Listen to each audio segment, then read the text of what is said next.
Hey everyone, welcome back. Good to have you, and welcome to New Zealand's Batmobile build.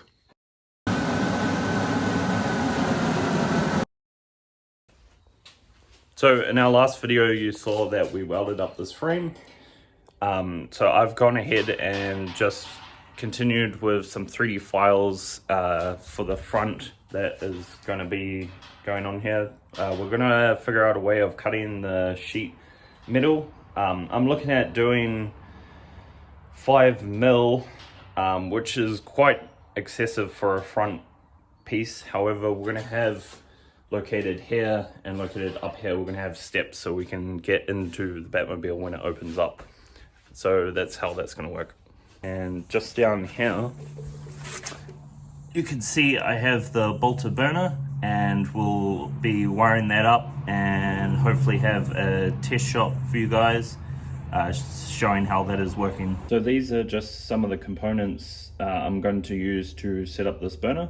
So we have a 240 volt fuse, we have a switch that is rated also to 415 volts and 10 amps, and we also have just a neon light so we can see when there's power to that, and that is rated at 220 volts.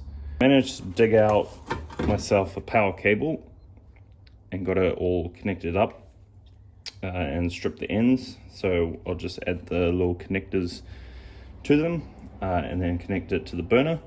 So we can't directly hook it right up. What we've got to do is go through a few things. So we know on the tumbler that when he fires the burner to do the jump, he uses a push button that is on the throttle. I'm a little bit unsure at the moment if I want to do that, just because I'm going to be having people jump in the tumbler, and with all the buttons exposed, I don't want people to hit the button and then the burner accidentally go off. So we've got to go through a few safety precautions. So our live wire, we're going to be hooking up to our 240 volt fuse, and if anything were to go wrong, I can just hit the fuse and it will turn everything off. For that, I have set up myself a plate just out of light gauge steel, and on this I've marked out the buttons that I'm going to have, and then I've pre-drilled 2 of the holes for the switch and for the light where I would like it to go. And this kind of replicates the one that we've seen in the interior of the tumbler, where there's a couple of switches up here. In the tumbler there's a few lights indications going down the middle. However, I think I'm just going to stick with a switch there with a light followed by another switch that will probably be to turn on and off the tumbler. So now, just with a close-up of the burner, we can see it is rated to 230 volt and 50 gigahertz, and in there is the igniter followed by the nozzle that sprays out the diesel. I'll also be looking at running it with waste oil, so then it doesn't produce so much gas. To know which way our fuel is going, the pump has a directions, so we know which one's the feed and which one's the return. So obviously the arrow going up is the feed in, and the arrow going down is the return back into the fuel tank. And at the bottom, it's hard to see, is where our hoses will connect up to. So I'll connect that up now. So here again is the fuel filter. If we quickly just open this up, you can see inside the filter itself. So put that back on.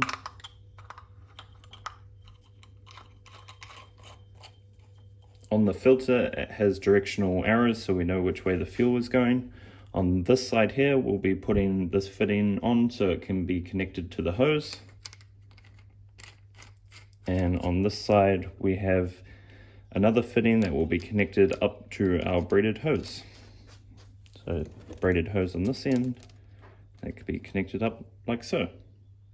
So that's pretty much the basics of setting up the fuel side of the burner, other than I have some hose that will go onto the end here with the clamp. and one will go on the return also, so then it can cycle the diesel through.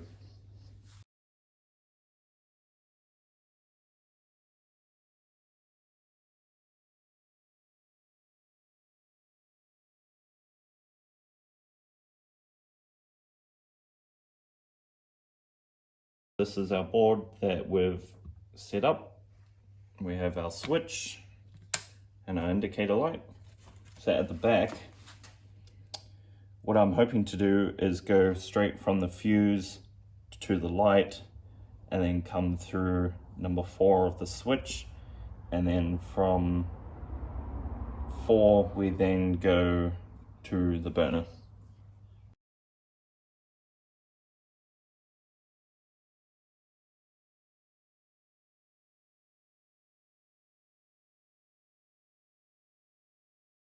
Now we know we've got all this wiring hooked up correctly, we can now flick this fuse and our indication light comes on telling us that we have power, and we can now flick this switch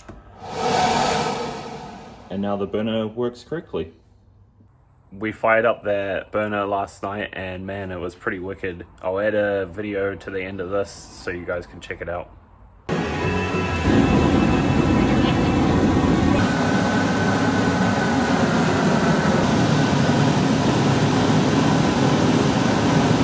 So as you saw, that's pretty rad, and I can't wait to stick it in the back of the tumbler.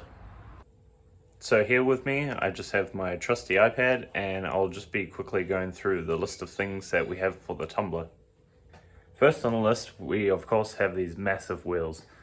Now, I've only got 2 of them at the moment. I'm yet to get the other 2, and they are currently 10 mil wider than the screen use tires, but I think they'll work quite nicely.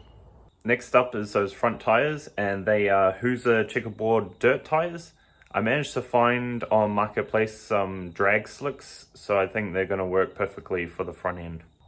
For the front end suspension, I have Fox Racing coilovers. They are a 14-inch stroke, and then we'll just find some small ones for the front.